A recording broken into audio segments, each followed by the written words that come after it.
जो एक तरह से कहे कपड़े खून से लथपथ थे साजिद और उसके भाई के, और ये बिल्कुल पता लग चुका था कि इन लोगों ने किसी बड़ी वारदात को अंजाम दे दिया है।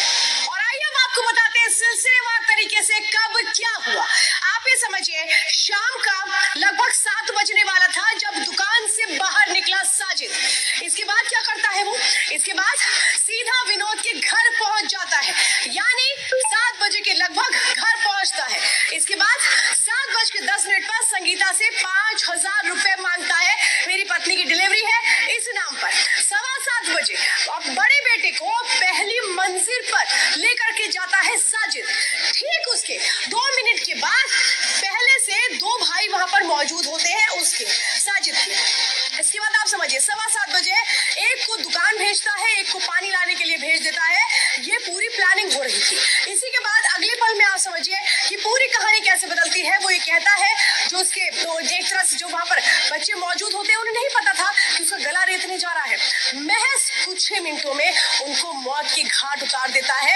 ये पूरी की पूरी कहानी अगर आप देखेंगे तो सिर्फ और सिर्फ 15 मिनट की है। 15 मिनट पूरा खेल खत्म कर दिया जाता है।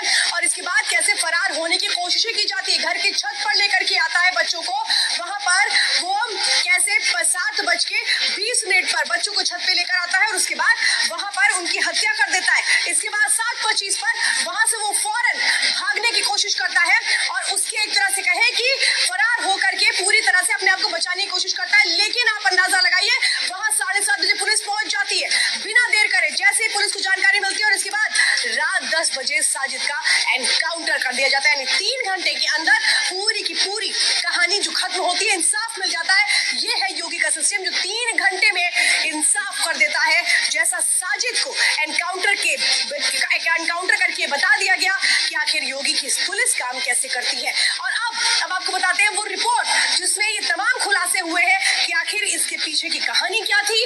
अलग अलग थ्योरीज निकलकर सामने आ रही है। रिपोर्ट देखते हैं।